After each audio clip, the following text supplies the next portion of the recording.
sports flowing in their veins. Mackey and Judd on Score North and ScoreNorth.com. He is the new Timberwolves president of basketball operations, joining us here on Mackey and Judd and also on the Score North YouTube channel. Tim Connelly, welcome to the show. We were just debating whether Declan should put his new dog in a kennel when he goes away from the apartment or not. And so, I don't know. I vote, I think if the dog is comfortable roaming free and you're not going to leave out any, dangerous materials, I think I'm team roam free on this one. Oh, what about you, Tim? Yeah, I always like when animals can kind of feel like they're back in the wild. So I think you see what happens. Right. Leave a bunch of food. Do you have a webcam you can keep on, like a baby cam? I just got one. It's arriving in the mail today. I have a little doggy camera that I just bought. I think you can keep it live on this show, kind of an upper left corner.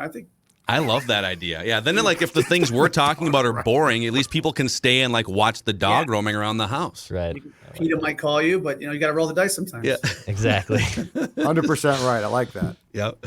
Okay. Since we're getting to know you for the first time, and you're new to and you've been making media rounds and getting to know everyone, I think we should ask you a very important question as it pertains to our show here on Mackey and Judd. Every single week, we do a segment called Action Movie Rewind, where we literally do 40-minute deep dives into some of the most popular action movies ever. We did our first theater experience with Top Gun Maverick last week. Cool. So give us your 3 favorite action movies of all time. That's a good one. Is Usual Suspects an action movie, or is that more like a thriller? That's probably overlaps a little bit into action and thriller. Yeah. What's the one with Arnold Schwarzenegger and Tom Arnold? I love that one. That's True Lies. True Lies. Yeah, Jamie. That's a great one. Which we've done, and it's fantastic. The runtime goes over 2 hours, so Judd doesn't like any movie that goes over 2 hours. But other than that, it's great. The Golden Child, is that action? Eddie Murphy? I don't know that I've seen Golden Child. I don't know if I've seen that one. God, you could ask me any other genre, but action's not my wheelhouse. What is your wheelhouse? Like comedies, probably comedies or like crime movies. Okay. Top comedies. Dumb and Dumber.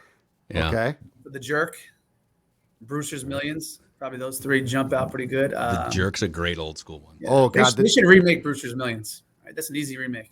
If anyone's listening, creative. It's very simple. Yeah. If any big movie producers are just randomly listening to this conversation, Adam Payne is a big fan of the show. Brewster's Millions. Let's go. Think about The Jerk. The Jerk, I have always contended, is one of the funniest first halves of a film. And then I've always felt it trailed off after that. But the first half is just outstanding. I love the first half. It did slow down a little. It got a little depressing the second half too. Yeah. You have a dark comedy. Yeah. Another action. I got to give me one more action. Rocky franchise? Is that actually? I love Rocky. Is that action? Rocky 4 is one of my 3 all-time favorite movies. So. I'll leave now while Tim and Phil can talk about the entire Rocky franchise. Drago and all that. Yeah. Don't get Phil started. The more the crowd, like Carlito's Way is one of my favorite movies. Okay. I don't know if it's action, but I don't know. I like the Rambo stuff. Predator was cool. Oh, you know what I really loved? Mad Max. There you go. Oh, I love Mad Max. That was the first VCR. We didn't have cable growing up, but we would rent from Errol's, and Mad Max like that. Yeah, Mel Gibson from New York too. Haven't seen Escape from New York. That counts. It's been a while for sure. Yeah. Okay. This is what we should make you when you do your next public press conference. You can only respond with quotes from action and comedy movies from the 90s or something. Just 25 minutes of that. John Denver's full of just yeah. What are your thoughts on D'Angelo Russell's contract? That John Denver's full of bleep. Yeah. Exactly. It's going to be here putting out the vibe. So I think the thing that just taking in your introductory press conference and all 3 of the featured owners were up on stage, and you come across as just a very humble guy who defers credit to the people that work for and with you. And so being that you seem like such a humble guy who is very deferential in terms of, hey, this is a we thing, what was it like to have Mark Laurie, Alex Rodriguez, later on, Glenn? You're sitting in an apartment and these guys are saying, we want to change your life and uproot everything because you're the guy. What was that whole thing like for you? It was flattering. It was kind of weird because I don't view myself in that light. And it was, a big life decision. We were so happy in Denver and working with these great people. And my boss is one of my best friends. And, the professional side, I've changed teams. It's another team, another group of guys, another polo shirt you put on. I've never done it as I'm a dad now. So that part professionally, Glenn, Becky, Mark, Alex, they had this really cool, exciting vision. Lucky enough to know Finch, known him forever. I've worked with him. So I knew what they were building here was pretty special. But the personal side is really, really difficult when you're somewhere you're happy, you got young kids, they love the schools. So the whole thing, it's been such a whirlwind. I haven't really reflected on it. We're super excited about this next chapter, but I would say flattering and kind of weird, quite frankly. Hey, Tim, how much has the perception in the last, 3 to 5 years of this franchise changed too? Because there was the runs with Kevin and Flip that I believe culminated in 2004 in the conference finals. And then there was a long period of not good. It popped back up a little bit with Tibbs, but I don't think that stability has been for a long time a word that would be associated with this team and franchise. How much is that changing, and how much do you feel that you can be part of changing how people feel about this organization? Well, I don't want to screw up. They're already on a really good track. They're trending in the correct directions, specifically with having a guy like Finch locked up. He's a really bright coach. He's only going to get better each and every game. But it's hard not to notice what was happening here last year, to see some of these young guys learn how to win. I think every team in the NBA has an immense amount of talents, and even the quote unquote bad teams are going to, 2 weeks from now, they're going to add more and more good players. So generally, if you get enough high draft picks, you become a good team. But it's not easy to learn how to win. And I think that's where the guys and the coaching staff deserve so much credit. They learned how to win last year. And when you learn how to win and you're able to kind of bottle that, and then you keep raising the bar in terms of standards and expectations, you can take baby steps towards winning at the highest level. I mean, we're far, far away from where we need to be. We're talking to you right now. We're not playing in the finals. That's where we're trying to get to. But I think there's a real sense of optimism and a sense that the window that will allow this team to get to that elite level is barely cracked right now. So how do we continue to make smart decisions? How do I ensure that listen to people way smarter than me? How do I ensure that I don't try to recreate the wheel in this building process? I think we spent Judd alluded to the gap. 2004, and then there was no playoffs until 2017, and then it was resetting again.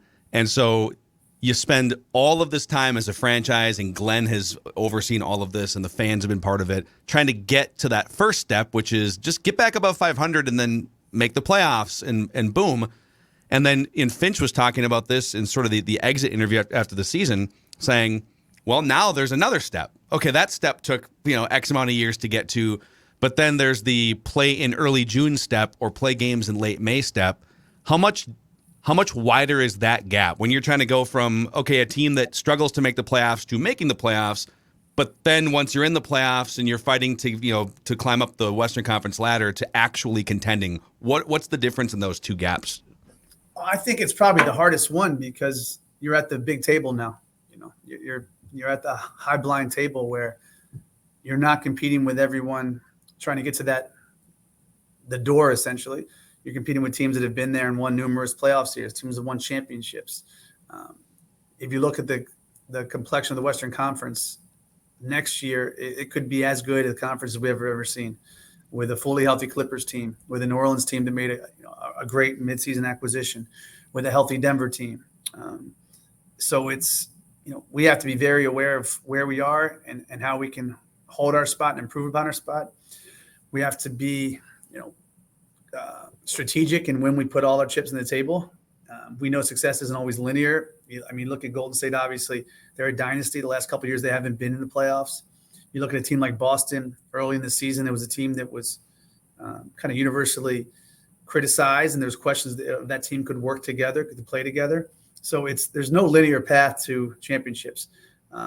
What I believe, and I believe pretty firmly, is you got to be a home court playoff team to take yourself seriously, win a championship. how can we become a home court playoff team?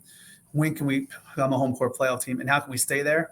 And then, again, to kind of liken it to a gambling analogy, is just keep playing hands, and hopefully time your hand comes up. And that hand, it's luck. There's three things. It's luck, it's skill, it's hard work. This is a hard-working team. It's led by a great coaching staff. There's a lot of skill here. We have to add skill and improve what we already have. And then the luck is, are you healthy? Is the matchup correct? Does the shot bounce around and go in? So I think it's liberating knowing how much the luck plays a part of it. But I do think take yourself seriously as a championship level team. You got to be a home court playoff team, and then you kind of cross your fingers and hope you can make a run. Where did you stockpile your poker metaphors? I thought I caught a high blind table reference there a couple minutes ago. And then you play poker back in the day? Not really. My little brother, I think, played professionally for a little bit, but more underground illegal games. But I do. I think it's you're at this table and you're looking around. There's elite people at the table. That's where we need to get to. That's what we've shown we're capable. But you're competing with these teams that have countless championship banners in the rafters. So you're in very deep waters, and we have to kind of embrace that level of competition and not run from it. I think that's where we all want to be, and I think that's where we can get eventually. So off that point, Tim, so success can come and go. Like, things can go right in 2022, they can go wrong, the next year. So like the stability of a team's success pattern can certainly change, which is what you were saying. But tell me this, what's the difference between success and stability? Because it feels like in Denver, you started to build and did ultimately get stability. So you might be great and then you might not be great, but I don't think fans looked at your teams and said, oh man, they're going down the tubes. They still had, you still had hope there. So when you looked at this team, and also when you look to build stability, how important does that word become as far as at least feeling like at the start of almost every season, you've got a chance because there is an organizational foundation in place that provides the stability that some teams in all sports certainly don't have? Yeah, I think it's a great question. I think continuity, stability, they run hand in hand. And look, Judd, the good question point there, real quick. Thank you, Tim. Judd, it's a game we play. I wasn't trying to do that. I just know you came from. Congratulations to Judd with the good question there. I like it. I thought just my big use, like vocab continuity, was getting the point. It was good too. That's very good. That might be another game we can play too. Anytime you use like a 4-syllable word, we can. Symbolic word game. We get a sponsor for that. No, I think continuity is the best thing we give players. I think you look at a lot of these guys. It's one of the things that I'm most impressed with Cat. He's been through so much and seen so many faces, and he's so committed to this city, this organization. We have to have guys that want to be here, have to have guys that are committed, have to have guys that are all in. I think continuity just allows you kind of roll with the punches and know sometimes it's not going to be your year. Sometimes you run into a buzzsaw. But if you can, again, continue to put good teams out there and they continue to improve, you have a really good coach. We have a really good coach. We have excellent ownership. We have a great fan base. I think that's all you can kind of control. It would be disingenuous for me to tell you this is how we're going to win a championship. I've never won a championship. I've never been in the finals, so I can't tell you how to win a championship. And it's only those who won it can tell you how. And oftentimes that's just the retrospective logic of success. They share with you afterwards. But I do have a pretty strong sense of what a good organization looks like, what a good team looks like. And that team has to all be pulling in the same direction. You can't micromanage. You can't try to coach from my office. You have to make the players feel like colleagues. They're not assets; they're human beings, and they're going to be hugely impactful in decisions we make. So I think you do all that, and then you cross your fingers again and hope it's good enough. And if it's not good enough, and you kind of went down swinging, you can sleep well at night. Yeah, and maybe you don't know, what a championship blueprint looks like in your own personal experience, but you kind of alluded to it.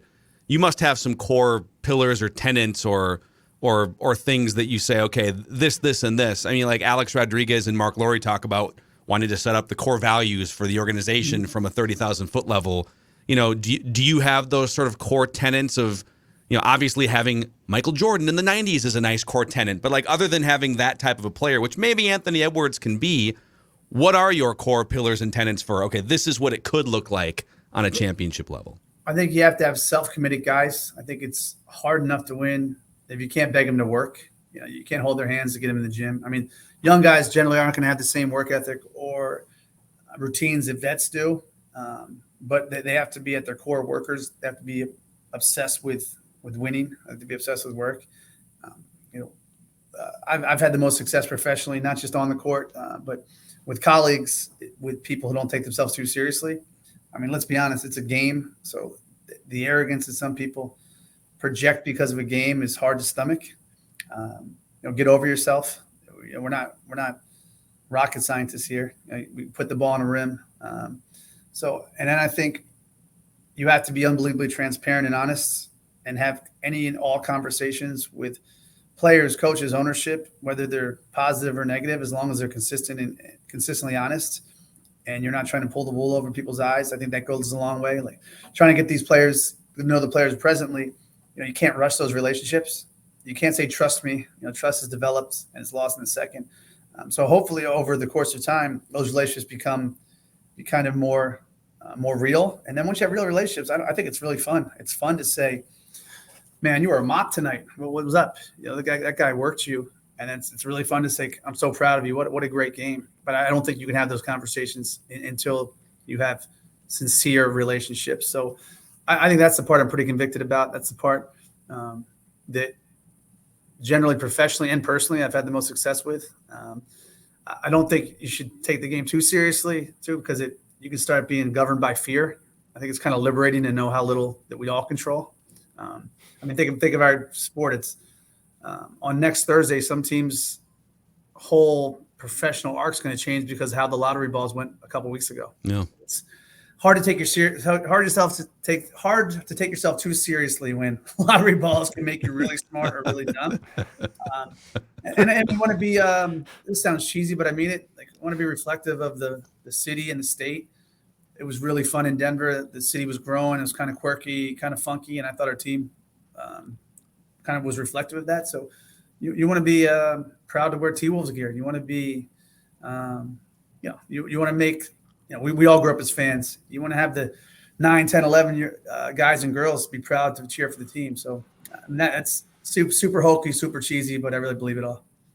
Off that point too, what is your excitement being a competitor, I would imagine, about the challenge of what you just said? Because, I mean, this team has been here for a long time, and I'm sure you've seen the arc of bad years, and I'm sure there have been times around the league where the Timberwolves were perceived previously as a punchline. How much are you excited or challenged to grow this team and franchise to a place where people are proud? Because that has been, I think it's safe to say, something that has not been the case for, unfortunately, a lot of the existence of the franchise here. Yeah, that's probably the biggest challenge we have. It's such a great sports town. I grew up a big baseball fan. Like my two things growing up: baseball, Orioles baseball, Maryland basketball. And one of the only other teams I liked was the Twins back in the 80s with the Herbeck, Puckett, Gladden, that squad. I know how much this city loves sports. I know how much this city supports sports. I mean, it's the fans shouldn't come out if it's not a good product. For a lot of those years, it was justifiable. These tickets are super expensive. It's, you got a family of 4. It's tough to come out. It's not an easy price point, right? So you should get a good product. I mean, we're not going to go 41-0 at home. I mean, I'd love to think that, but I don't think it's going to happen. But you should have an expectation that they're going to compete.